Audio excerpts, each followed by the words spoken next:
Салам достор, биздин каналга жазылыңыздар. Башкалар көрсөтпөгөндү биз көрсөтөбүз. Саламатсызбы келчилерчи. Бүгүнкү күндө өкмөт өзүнүн биринчи жарым жылдыгын жыйынтыктады. Ага ылайык ички дүң продукция көлөмү 6,4%га жеткенин кеп кылышты. Ошол боюнча сиздин пикириңиз? Эми аткаруу бийлиги өзүнүн 6 жылдык отчетун ачыктаптыр, же болбосо мындай аныктап чыгыптыр. Ага ылайык алардан берген маалымат боюнча өлкөдөгү экономиканын өсүшү, же болбосо ички диң продукциянын көлөмү 6,4%га өстү деп атат. Чын айтайын, мен мындай өкмөттүн отчетуна алымсынган жокмун. Алымсынбаганым ушул мен ишенген жокмун. Анткени ошол өкмөттүн отчетунун негизги бир параметрлерин карап чыктым да. Карап чыксам, маселен, экспорттун көлөмү 24%га төмөн түшпөсө, импорттун көлөмү 16%га, анан 2017 жылга салыштырмалуу 0,3%га өстү деп атат да. Бирок мен андай цифраларга так ишенгим да келген жок. Анан карап көрдүм, ушул эмне жагынан бизде мындай көтөрүлүптүр десем, ошо бир жазып атат да, ошо картошканын баасы 57%га чейин көтөрүлүп кетти. Анан алтындын биз 46% ошо жалпы экспорттун көлөмүнүн алтын түзүптүр.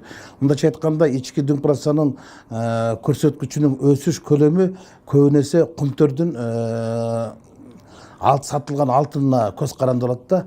Анан эгер кумтөрдүкүн кошпогондо бул 2-4. Бирок ошого улай эле мына 2-3 күн мурун, же болбосо кече жакында эле кайта бир маалымат чыкты. Ошол экономика министринин орун басары айтып атат, быйылкы жылы ички дүң продукциянын өсүш көлөмү жыл этегинде 4%-дын тегерегинде болот. Тактап айтканда 3,6% болот дейт. Мындайча айтканда, былтыркынын деңгээлинде гана өсүш болот деп атат. Анан деги эле буга карапайым эл ишене бербейт, өкмөттүн бул отчетторуначы. Карапайым эл көрүп турган көзүнө ишенет. Маселен, айылда ошо курулуп бүтпөй жаткан курулуш объектисинин дубалы көтөрүлүп баштаса, анда айтат, анда экономика да көтөрүлүп баштаган экен деп. Анан мен баарынан дагы бир нерсеге таң калдым.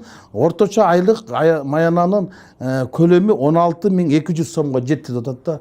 Мен буга кантип ишенем? Эгер мен эл менен жолугуп жүрөм, элдин баары айтып атат, ошо эң начар, эң төмөнкү айлык алып атабыз деп, 4.000ден 6.000ден 8.000ден даса, бирок улуттук статистикалык комитеттин маалыматы боюнча бүгүнкү күндө Кыргызстандагы эмгек акынын эң эле орточо көлөмү 16.400га жетиптир дейт да. Мен мындайча айтканда, өкмөттүн ишине ичим толгон жок. Анан көпчүлүк ошо өкмөттүн ишине ичи толду дегендерди азыр издеп табыш өтө кыйын болуш керек да.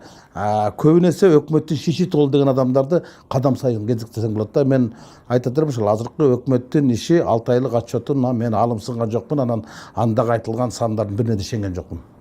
Рахмат.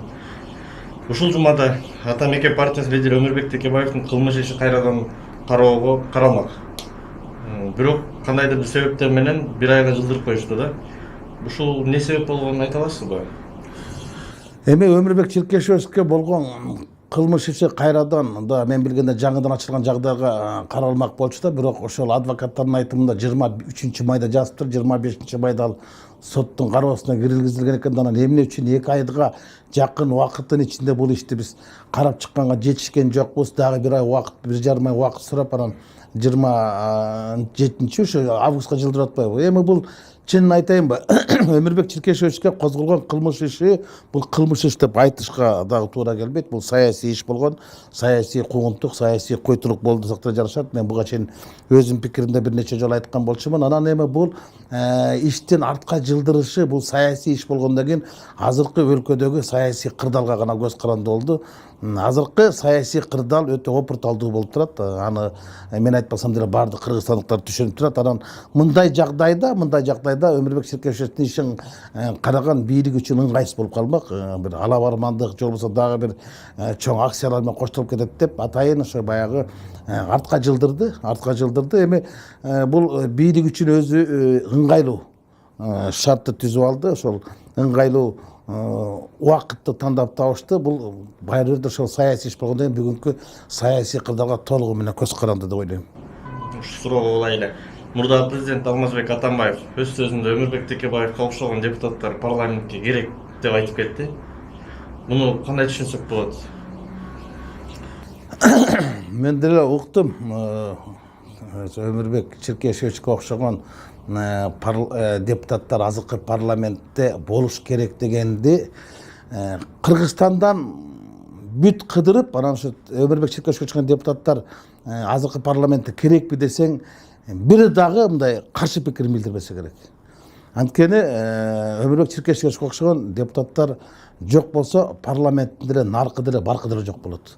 А бирок ошол сөздү Алмазбек Шаршеновичтин өзү айтып атканы, өзү мойнуна алып атканы, бул өзүнүн күнөөсүн мойнуна алып аткандай эле деп атам.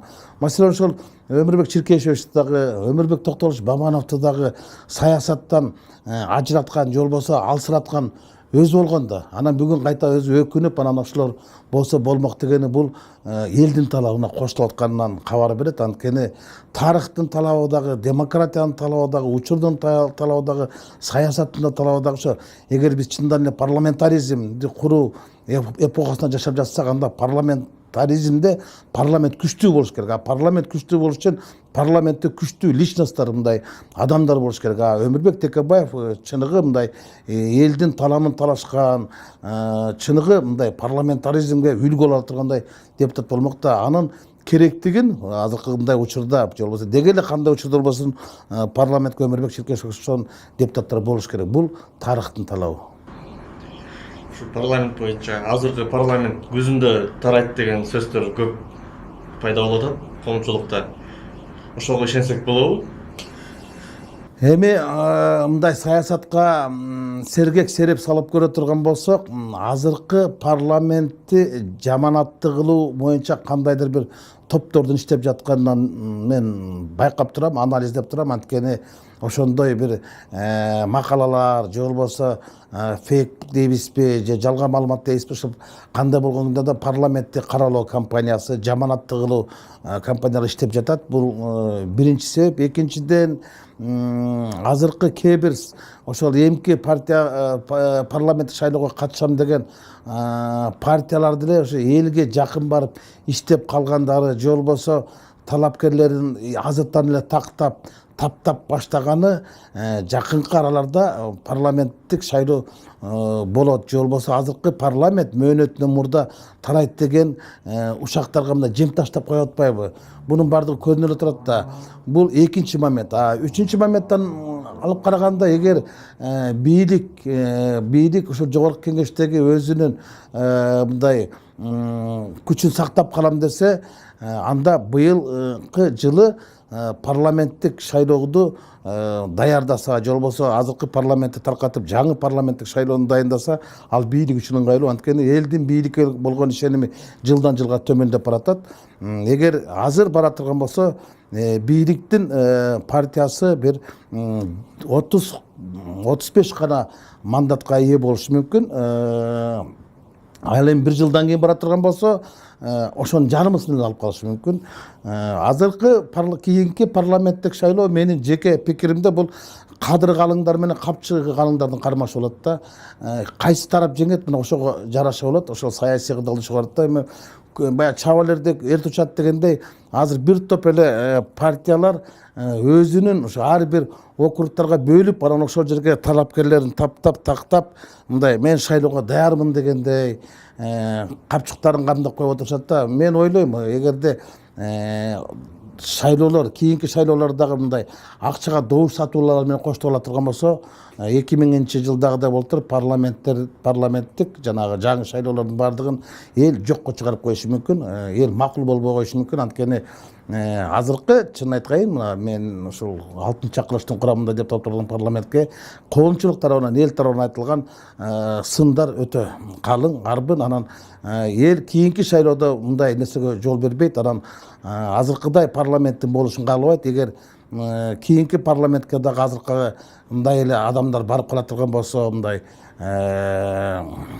базаркомдор дейбизби, мындай ак сөөк адамдар, олигархтар барып кала турган болсо, эл буга оңой менен макулдук боло бербейт. Акыркы суроом болсун. Президент Сооронбай Башарович Жээнбеков, орус президенти Владимир Владимирович Путин менен акыркы кездешүүсү көп талкуу жаратып жатат. Ушул боюнча сиздин пикириңизди уксак. Эми бул боюнча мен кандай пикир айтсам болот? Бул мындай болду да, Сооронбай Шарипович Жээнбектин Швейцария мамлекетине болгон визитинин уландысы Москва болуп кетти. Бул чын айтайык күтүлбөгөн жолугушуу болду.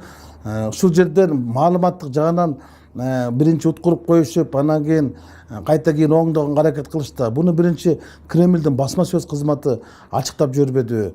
Орус президенти Владимир Путин менен кыргыз президенти Сооронбай Жээнбековдун ортосундагы жолугушуу болот деп чукул кабар ошол жактан чыкты да.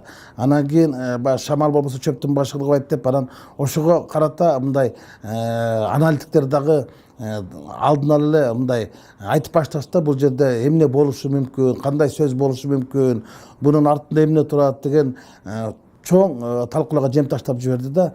Анан баягы кандай гана бийлик болбосун, кандай гана учурда болбосун, алардын акырынан жем жеген аналитиктер болот. Атайын ошол агы айтканда эле ошондой айта калган ошолордун оозу менен сүйлөгөн серепчилер болот. Анан алар айтып башташпады ушу дегенде эле баягы бул эми катардагы эле кезектеги эле бул эки президенттин ортосундагы бир жолугушуу, мындан саясат издебек эле бул туура эмес болуп калат депчи. Менин жеке пикиримде, эгер эки президенттин ортосунда бир чарбалык же башка иштер болсо, алар телефон аркылуу сүйлөшө алмак. Же болбосо ал киши сурамак, ушул Швейцариядан Кыргызстанга барганда бир маселе бар, тактап коелу, телефон менен байланышып коелу деп суранып койсо, телефон менен да бүтүрүшө болмок. Мен ойлоп турам, атайын ушул Москванын демилгеси менен жолугушуу болгон өзү эле бул Кыргызстандагы өтө курчуп бараткан саясий кырдаалды дагы бир сыйра мындай өздөрү талкуулашуу болуш керек. Анткени биз мындай Сооронбай Шарипович айтып атпайбы, Россия биздин стратегиялык өнөктөшүбүз деп, анан өнөктөшү катары ошол Кыргызстандагы саясий кырдаалды талкуулаганда албетте ал маселеде Койташ дагы маселеси да каралды. Аны каралбай койду деп айтышка азыр көптөр айтат да, ал Койташтын ал жерде эмне кереги бар, ал жерде сөз болгон жок деп. Ал жерде сөз болушу болмок. Анткени кырдаалды курчутуп турган кайсыл? Это Койташтагы маселе, ошол Кыргызстандагы жалпы саясий кырдаалды курчутуп тургандан кийин ал жөнүндө маселе ал жерде болду. Абдан башка маселе болушу мүмкүн эмес. Эгер экономикалык жаанда жааттуу маселе болмок болсо, жакында эле бизде саммит болуп өткөн, андан алдын эле орус президенти Кыргызстанга визит болуп кеткен, андан кийин деле Тажикстанда жолугушту, башка жерде жолугушуп атат. Мунун баардыгы ошол Кыргызстандагы кырдаалды туруктагандан кийин ошол бир жолугуштар болду да. Андан кийин андан бери мына ошол Москвадан кийин азыр саясий кырдаал башкача нукка түшүп калганы, ошол жерде ушундай сөздүн болгонуна кабар берип атпайбы?